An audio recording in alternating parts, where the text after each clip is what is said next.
The Fibber McGee and Molly Show.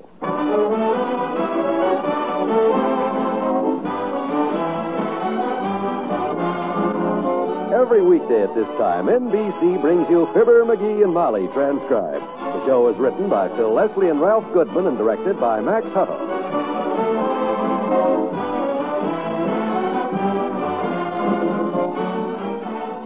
We'll join Fibber and Molly in just a moment. Parents are the same everywhere.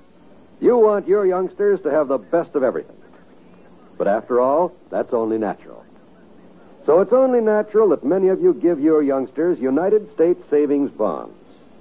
Probably no gift is more rewarding than this gift with a future. Because when those savings bonds mature, your youngster will get a return of $4 for every $3 you invest. $100 for every $75 you put in. Extra money that he'll surely need for school or college later on. In the meantime, tell him what it means to have his name on a savings bond. Explain how he's Uncle Sam's partner. How his money helps to build planes, ships, and radar equipment for our defense. Your youngster will feel mighty proud to do his part as a citizen. And mighty grateful for those extra dollars when his savings bonds mature. Give your youngster, any youngster, a United States savings bond. It's one of the best of all gifts. A gift with a future.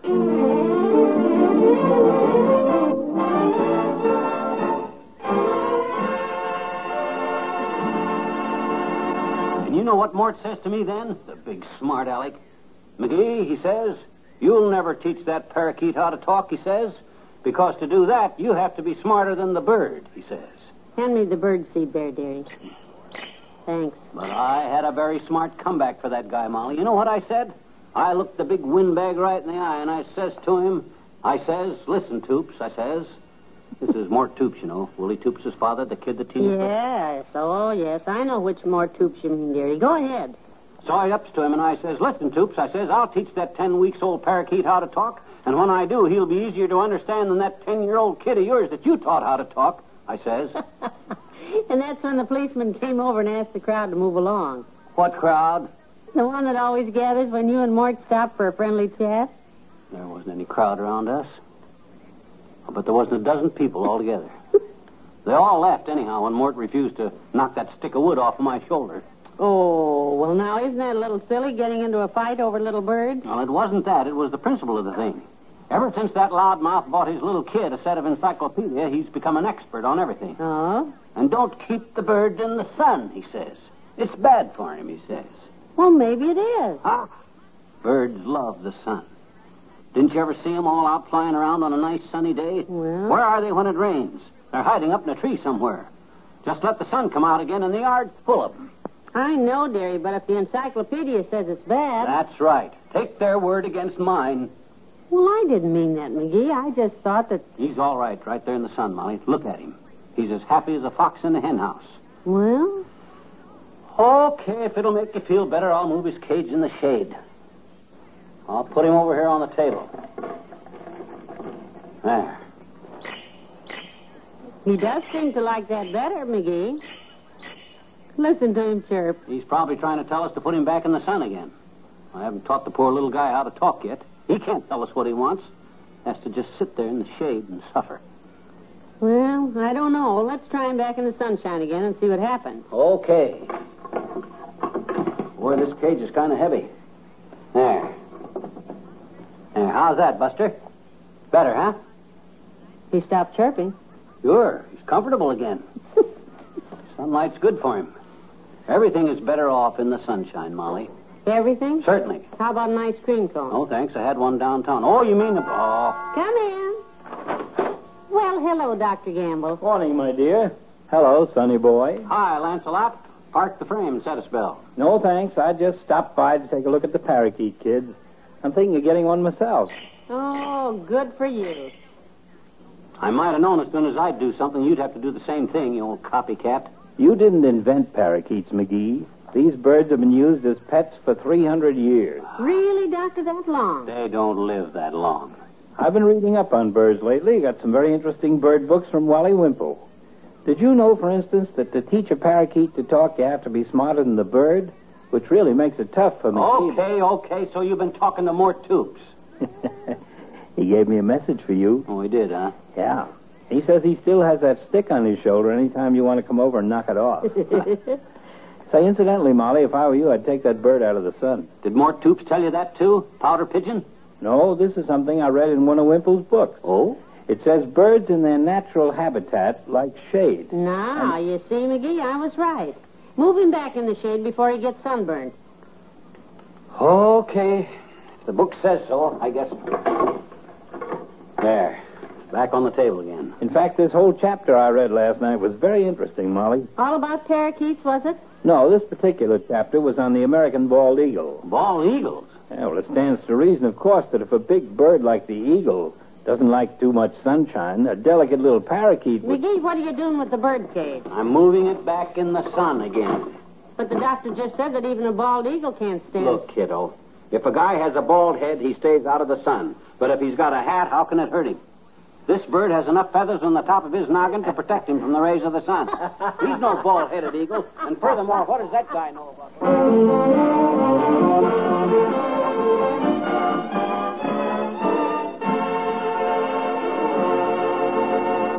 Back to Wistful Vista in a minute.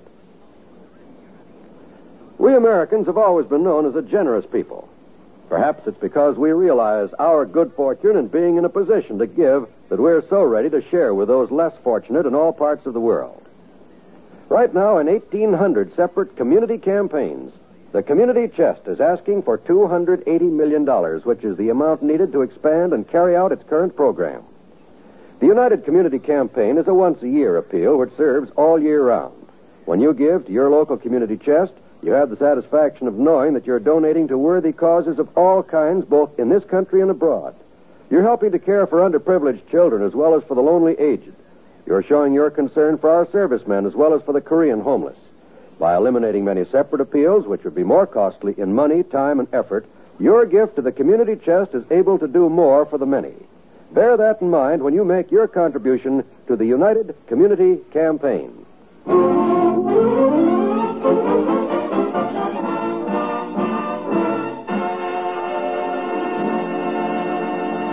McGee, I'm worried about that parakeet. I keep telling you, Molly, he loves the sunshine. He's fine.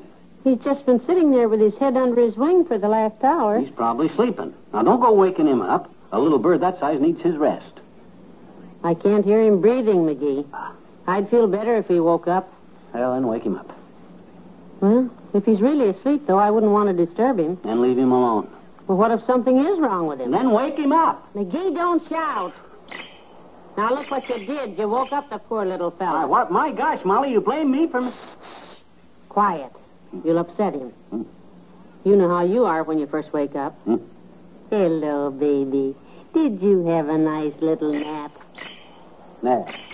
I told you he was all right. Well, maybe, but I'd still feel better if the poor little fellow was out of that murderous sunlight. Look at him blink his little eyes. He's almost blinded by that light. Okay, come on, Buster, back in the shade. If I'd have known it was going to be like this, I'd have put wheels on this dad-ratted cage. If I was this poor bird, I'd... Wasn't that our back door? Grocer boy! Oh, it's the old-timer. Hello there, kid. Hi, daughter. Hi, old-timer. Need anything from the grocery store today? I was in the neighborhood and Just a minute, Mr. Oldtimer. I'll go get my grocery list. Oh, don't hurry, daughter. I get paid by the day. Hey, still got that little green buzzard there, huh, Johnny? Yep, parakeet. You laid any eggs yet? No, he don't lay eggs. What you do, son? Can he sing? No, he don't exactly sing. Can he talk? Well, not yet. Can he smoke a cigar? I knew a parrot once. No. This bird don't smoke. Can he skip rope? Turn somersault? No. He just sits there on his... He's a good flyer, though, huh? Bet he flies real good. He can't fly at all. His wings are clipped. Must make a very interesting pet, Johnny. Can't do nothing. Well, he's just a baby. He's only a couple of months old. I'll tell you one thing. He ain't going to grow no bigger sitting in the shade like that. All grown things need sun, son. Well, that's the way I figured, old-timer, but Molly thinks he's too delicate. Sure he's delicate. And that shade is too hard on his eyes, Johnny. His eyes? You'll strain his poor little eyes trying to read the paper in the bottom of his cage there. You don't want him to wear glasses when he grows up, do you? He's got no ears to hook 'em on. Yeah, that's... Anyways, all living things love sunshine, Johnny. That's right. I don't know why I listen to all these people. I'm moving this cage back in the sunshine right now. There he is in the sun, and that's where he's staying. You see, he likes it. See, putting his head under his wing, going back to sleep again. Well, here's the grocery list, Mr. Oldtimer. Well, I'll get right to the store with it, daughter. See you later, Johnny. So long, Oldtimer. McGee, what's the bird doing back in the sun again? I thought you just moved him back in the shade. I did, but the Oldtimer says the sun's good for birds. Makes them grow. Besides, if he strains his eyes and has to wear glasses... Oh, McGee. I wish we'd get this thing settled once and for all. That poor little bird must feel like he's living on a merry-go-round. Well, gee whiz, I've tried... Come in. Oh, hi, Wimp. Hello, folks. Well, I'm certainly glad to see you, Mr. Wimple. You are? We have a problem. Now, McGee, here's an expert on the subject. Mm-hmm. Is Mr. Wimple's word good enough for you? You betcha. If Wallace says the shade is all right, it's all right with me. Oh, I don't know anything about shades, Mrs. McGee. Every time I try to pull a shade down, it snaps out of my hand and goes clatty, clatty, clatty, clatty, clatty, clatty, clatty, clatty, clatty. Yeah. Oh, we weren't talking about window shades, Mr. Wimple. Well, the same thing goes for Venetian blinds with me. Every time I fool with them, they get stuck in the middle, and I wind up with half sun and half shade. We weren't talking about Venetian blinds either. We were Hey, that's it. That does it. What? Did I do something? I'm going to set this cage right in the middle of the window. But now, McGee, you agreed that... Come on, kiddo. Untie that tied-back curtain on the side there so it drops down and covers one side of the window. Come on. Well, I don't see what you're... Go ahead, do that.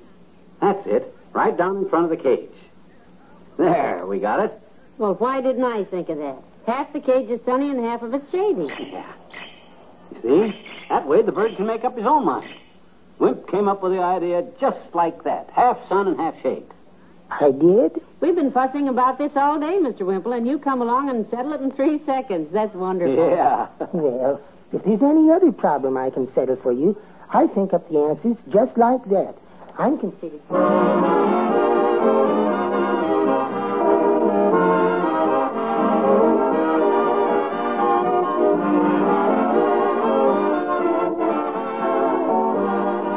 Fibber and Molly will be right back.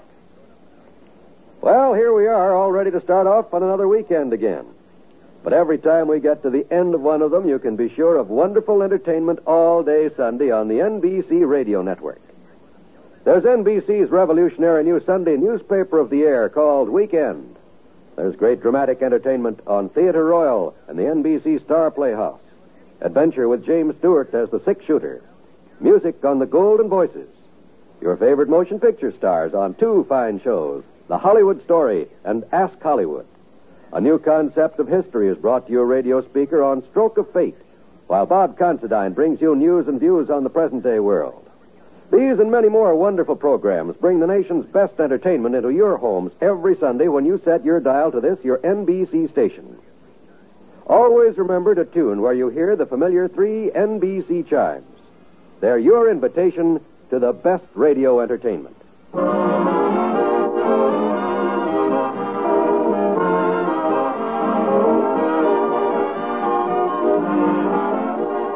Well, that wraps up another week, dearie. Yeah. Have a nice weekend, everybody. And if you go anywhere, please drive carefully and courteously.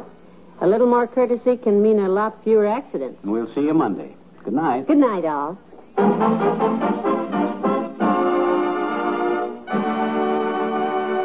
NBC has brought you the Fibber McGee and Molly program, transcribed with Bill Thompson as the old-timer and Wallace Wimple and Arthur Q. Bryan as Dr. Gamble. This is John Wald inviting you to be with us again next Monday night for another visit with Fibber McGee and Molly.